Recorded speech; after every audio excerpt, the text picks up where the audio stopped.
Hello everyone and welcome to Bathroom Brews, the budget deck tech series proving magic isn't pay to win. Each deck in this series will have a budget of $50 excluding the cost of the commander. And in this week's video, we'll be discussing the most fierce, most dedicated, and most delicious knight on the plane of Eldraine, Syr Ginger the Meal Ender. Is she a half-baked commander, or will she snap our enemies' bones like the perfect ginger snap? Let's take a look at her and the artifact army she will lead into battle to avenge her friend. And if you can take a moment to give this video a like and subscribe, it really helps out the channel and we're so close to 1,000 subscribers. Let's do it. Now, Syr Ginger might be food herself, but that doesn't mean she won't eat other food, just so long as it isn't sentient. However, there aren't a ton of ways to create food tokens in a colorless deck, aside from Witch's Oven or Academy Manufactor, if you're willing to spend the dough. Thankfully, with the release of Lord of the Rings and Wilds of Eldraine, we've gotten some great new non-token food cards.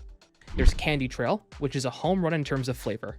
And I mean the theme flavor, not taste. Do not eat cardboard. And it provides us with card draw.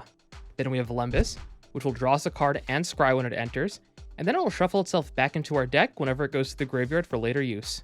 And then finally, 3 Bowls of Porridge. This card can tap and or remove a creature before we eat it. Now, I did include Gingerbrute, which is food, but I would never sacrifice Gingerbrute to Syr Ginger. I feel like that's just cannibalism. Because Syr Ginger has such a way about her, other artifact creatures follow her without question. They're inspired to give their life to protect the mother of cookies, and in doing so, she grows in strength.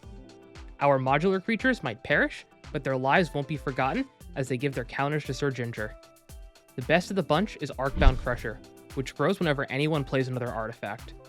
And because there are a number of modular creatures in the deck, Steel Overseer felt like a no-brainer since it'll grow both our modular creatures and our commander.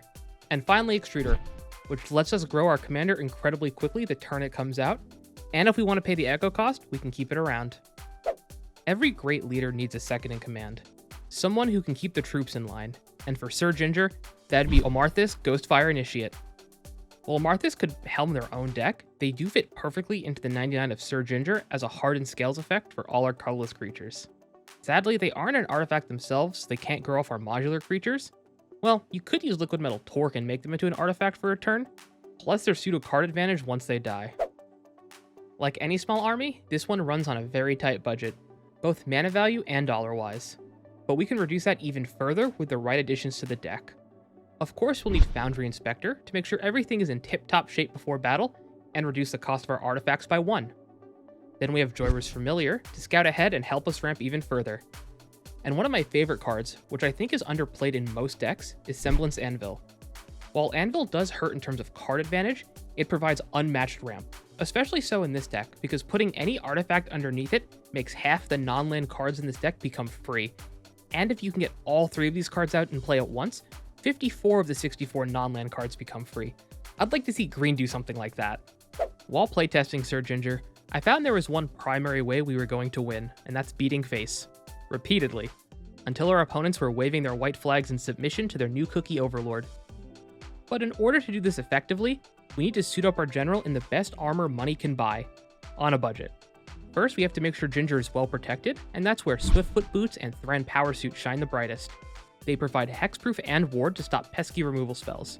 Because we actually want to target Syr Ginger with multiple abilities, I wanted to avoid Shroud, which is why I left out Whispersill Cloak and Lightning Greaves.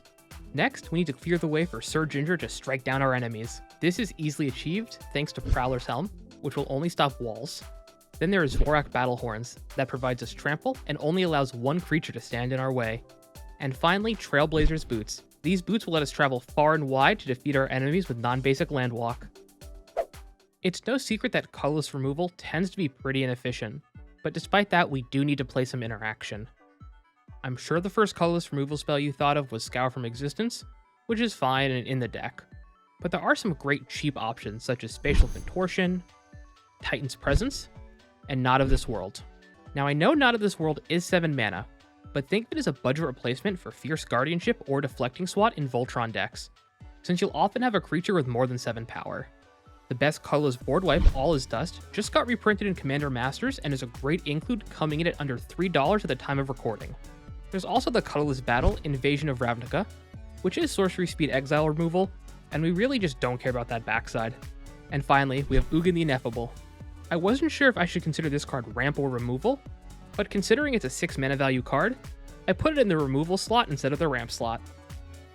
I don't usually do honorable mentions for deck techs, but making cuts to this deck was pretty tough, so I wanted to showcase some of the cards that almost made the list in case you wanted to add them. First was Nettle Cyst. This is a powerful equipment, but it feels like a win more card, so I cut it.